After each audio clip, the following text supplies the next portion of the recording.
Friends, ഇന്ന് നമുക്ക് വളരെ ഈസി ആയിട്ട് ഉണ്ടാക്കാൻ പറ്റുന്ന ഒരു സലാഡ് നോക്കാം. Russian salad.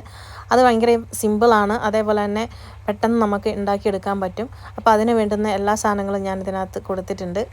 ഇതൊക്കെ ഇങ്ങനെ സ്ക്വയറായിട്ട് അതെല്ലാം പുഴുങ്ങിയാണ് എടുത്തിരിക്കുന്നത്. അതുകൊണ്ട് ഇങ്ങനെ നമുക്ക് സ്ക്വയറായിട്ട് ഇതുപോലൊരു സാധനം വാങ്ങിക്കാൻ കിട്ടും.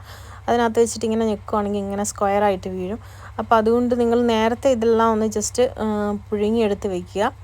പിന്നെ ആദ്യം നമ്മൾ ഇട്ട് കൊടുക്കുന്നത് ഈ ഒരു ബീട്രൂട്ട്, അതിനുശേഷം കുറച്ച് ഓയിൽ, പിന്നെ ക്യാരറ്റ്, പിന്നെ ഒണിയൻ, അങ്ങനെ ഓരോന്നും ഇങ്ങനെ സ്ക്വയറായിട്ട് അരിഞ്ഞ് ഇട്ട് കൊടുക്കുക. അതിന് ശേഷമുള്ളത് നമ്മുടെ സാൾട്ടഡ് ആയിട്ടുള്ള 2 കുക്കുംബർ ഉണ്ടായിരുന്നു. അപ്പോൾ അതും നമ്മൾ ഇതിനകത്ത് ഇട്ട് കൊടുക്കുന്നുണ്ട്. ഒരുപാട് സാൾട്ടുള്ളതല്ല, മീഡിയമാണ്.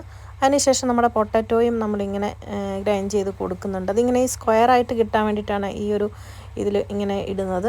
അപ്പോൾ നിങ്ങൾക്ക് വേണമെങ്കിൽ അരിഞ്ഞും എടുക്കാൻ പറ്റും. പിന്നെ ഈ എല്ലാ സാധനങ്ങളും കൂടെ നമ്മൾ ചെറുതായിട്ടൊന്ന് മിക്സ് ചെയ്ത് കൊടുക്കുക. ഇതെന്ന് വെച്ച് കഴിഞ്ഞാൽ നമ്മളിങ്ങനെ പൊട്ടിപ്പോവാതെ പോലെ നന്നായിട്ട് ചെറുതായിട്ടൊക്കെ ഒന്ന് ലൈറ്റായിട്ട് മിക്സ് ചെയ്ത് വെച്ചാൽ മതി. അതിനുശേഷം നമ്മുടെ സൺഫ്ലവർ ഓയിൽ അത് 2 സ്പൂൺ ഒഴിച്ച് കൊടുക്കുക. നിങ്ങൾക്ക് ഇഷ്ടമില്ലെങ്കിലും ഓയിൽ ഒഴിക്കേണ്ട. ഓയിലൊരു ടേസ്റ്റ് എന്നുള്ള നിലയിലാണ് ഒഴിക്കുന്നത്. അപ്പോൾ അത് നിങ്ങൾ ഒഴിച്ച് കൊടുക്കുക. അതിനുശേഷം നന്നായിട്ട് മിക്സ് ചെയ്യുക. ഈ ഒരു സലാഡ് ഭയങ്കര ഹെൽത്തിയാണ്. അതുകൊണ്ട് തന്നെ നിങ്ങളിത് ഉണ്ടാക്കിയതിന് ശേഷം ഫ്രിഡ്ജിൽ വെച്ചിട്ട് 2-3 ദിവസം വേണമെങ്കിൽ ഉപയോഗിക്കാവുന്നതാണ്. സോൾട്ട് നോക്കിയതിന് ശേഷം വേണമെങ്കിൽ സോൾട്ട് ആഡ് ചെയ്ത് കൊടുക്കുക. അപ്പോൾ നമ്മളുടെ സലാഡ് ആക്കിയിട്ടുണ്ട്. അപ്പോൾ ഇത് ഭയങ്കര ഈസിയാണ്. എല്ലാവരും റെഡിയാക്കി നോക്കുക.